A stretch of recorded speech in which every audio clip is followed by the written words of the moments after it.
అండి, welcome to my channel. ఈరోజు పూర్ణం బూరెలు ఎలా చేసుకోవాలో తెలుసుకుందాం. ముందుగా ఒక కప్పు శనగపప్పు తీసుకోవాలి. వీటిని శుభ్రంగా కడిగి కుక్కర్లో వేసుకొని వాటర్ పోసుకొని ఒక 5 విజిల్స్ వచ్చే వరకు ఉడకనివ్వాలి. ఇప్పుడు 5 విజిల్స్ వచ్చిన తర్వాత పప్పు ఇలా ఉడికింది కదా.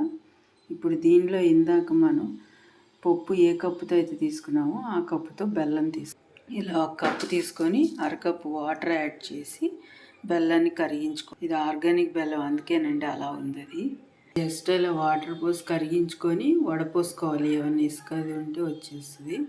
ఇలా పాకం పట్టుకోవాలి. ఇప్పుడు ఈ పాకాన్ని ఆ పప్పులోకి యాడ్ చేయాలి. ఇది ఇలా యాడ్ చేసుకొని అది బెల్లం పాకం పప్పు బాగా ఉడికే వరకు దగ్గర పడి ఉడికే వరకు ఉడికించుకోవాలండి.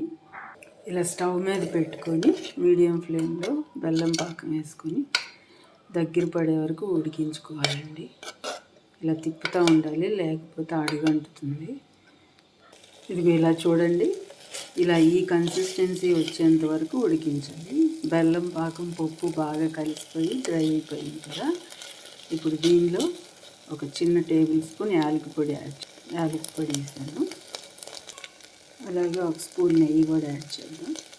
ఇది వేసి బాగా కలిపి ఇలా పొలుపుగా మీకు ఇష్టం లేకపోతే మిక్సీ కూడా వేసుకోవచ్చు, మెత్తగా పేస్ట్గా.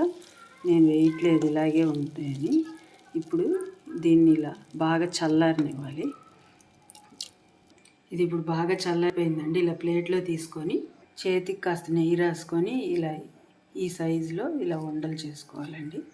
ఇలా అన్ని ఉండలు చేసుకొని ఇలా ఈ సైజులో పక్కన పెట్టుకోవాలి.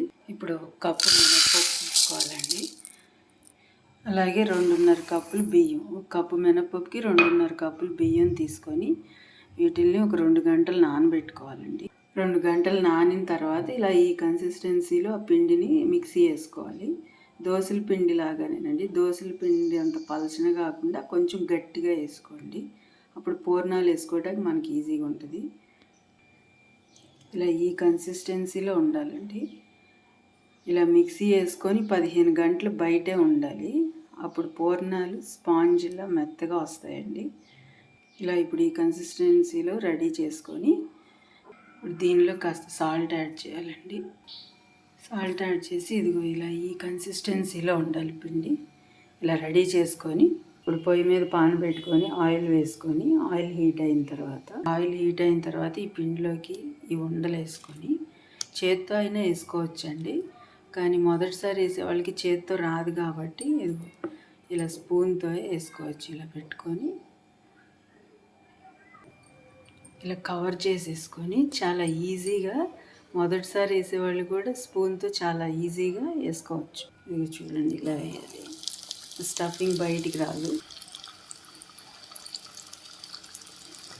చేత్తో వేస్తే ఒక్కొక్కసారి స్టఫింగ్ బయటకు వచ్చేస్తుంది అలవాటు లేని వాళ్ళకి. ఇలా స్పూన్తో అయితే ఎవరైనా ఈజీగా వేసేయచ్చు. ఇదిగోండి, ఇలా ఈ కన్సిస్టెన్సీలో ఫ్రై అయ్యే వరకు ఉంచుకోవాలి. అంతేనండి. ఇప్పుడు దీన్ని ప్లేట్లో తీసుకోండి. ఇలా అన్ని ప్లేట్లోకి తీసుకొని సర్వ్ చేసుకోవటమే. పూర్ణం బూరెలు రెడీ. ఇలా చూడండి, ఇప్పుడు ఇలా ఉండాలండి. చూస్తాకి చాలా బాగుంది కదా. స్పూన్తో ఎవరైనా వేయచ్చు. ఇలా రౌండ్గా వస్తాయండి. నచ్చితే మీరు కూడా ట్రై చేసి ఎలా ఉందో కామెంట్ చేయండి. అలాగే లైక్ చేయండి, షేర్ చేయండి, సబ్స్క్రైబ్ చేసుకోండి. బాయ్.